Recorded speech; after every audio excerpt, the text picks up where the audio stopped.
नमस्ते बच्चों, आप सबका एक बार फिर से स्वागत है। आइए इस वीडियो द्वारा हम हिंदी व्याकरण के अंतर्गत वचन की परिभाषा एवं उसके प्रकारों के बारे में अध्ययन करते हैं। इस अध्ययन को करने से पहले आप इस चित्र को ध्यानपूर्वक देखिए और इसका निरीक्षण कीजिए। यह चित्र एक जन्मदिवस का चित्र है। जन्मदिन की पार्टी चल रही है और इसमें सभी बच्चे माता पिता सम्मिलित हैं। इस बात को हमेशा ध्यान में रखो।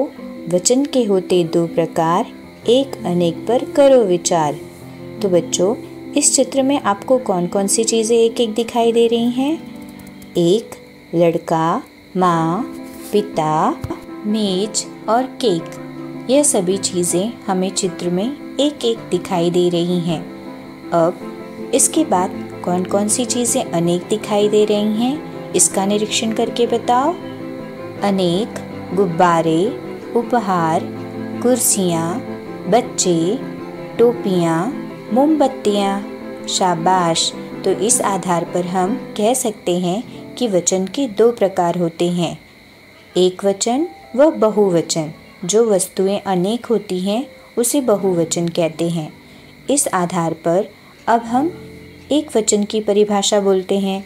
शब्द के जिस रूप से उसके एक होने का पता चलता है उसे एक वचन कहते हैं। जैसे अध्यापिका, लड़का, बच्चा इत्यादि शब्दों से उसके एक होने का पता चलता है। अब बहुवचन की परिभाषा पढ़ते हैं। शब्द के जिस रूप से उसके एक से अधिक होने का पता चलता है उसे बहुवचन कहते हैं। जैसे अध्यापिकाएं, लड़के, बच्चे इत्यादि।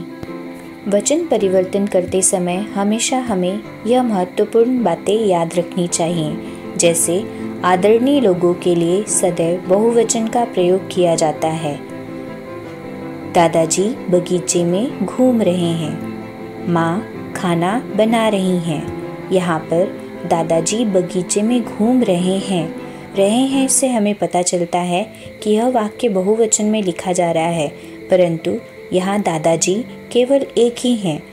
पर हमेशा हमें आदरणीय लोगों के लिए बहुवचन का ही प्रयोग करना है, यह याद रखना है। कुछ शब्द सदा बहुवचन के रूप में प्रयोग किए जाते हैं, जैसे हस्ताक्षर, आंसू, दर्शन, बाल इत्यादि।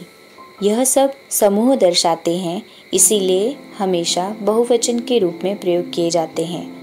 कुछ शब्द सदा एक वचन के रूप में ही प्रयोग किए जाते हैं, जैसे भीड़, पानी, जनता, सोना, बारिश, दूध इत्यादि। यहाँ पर भीड़, पानी, जनता, सोना, बारिश, दूध ये सभी कुछ समूह दर्शाते हैं, किंतु सदैव एक वचन में ही प्रयोग किए जाते हैं। व्यक्तिवाचक एवं भाववाचक संज्ञाएं भी सदा एक वचन में ही प्रयोग की जाती हैं, जैसे गंगा, हिमालय, प्रेम, घृणा इत्यादि। यहाँ पर गंगा व हिमालय व्यक्तिवाचक संज्ञाएं हैं, जो कि एक नदी व पर्वत का नाम दर्शा रहे हैं, फिर भी उन्हें हम एक वचन में ही प्रयुक्त करते हैं।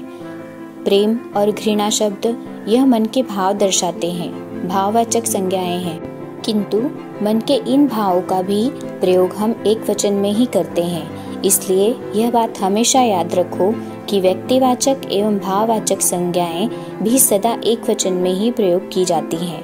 वचन बदलते समय बड़ी ई तथा बड़ा ऊ की मात्राएं बदलकर छोटी ई तथा छोटा ऊ हो जाती हैं। जैसे दवाई, दवाई में बड़ी ई वचन बदलते समय छोटी ई और यहाँ लगाकर वचन परिवर्तित होकर दवाइयाँ बन जाता है।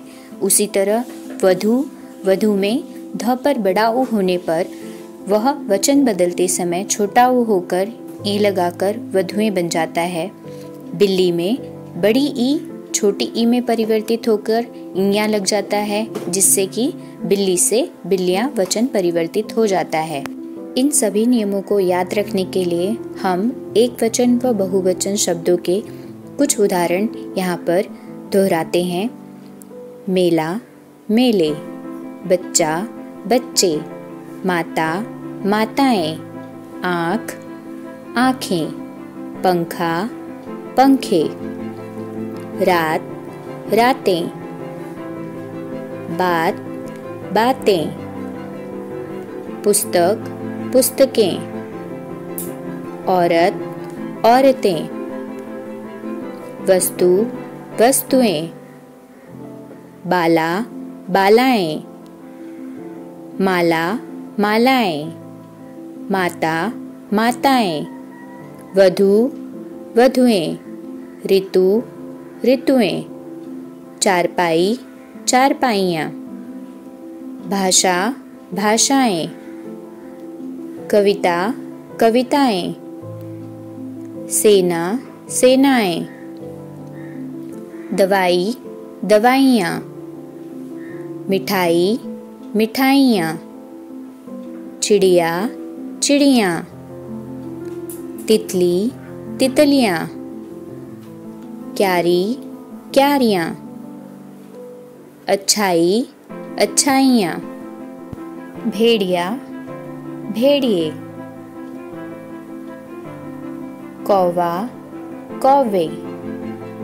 टोपी, टोपियाँ। कक्षा, कक्षाएं। पेंसिल, पेंसिलें।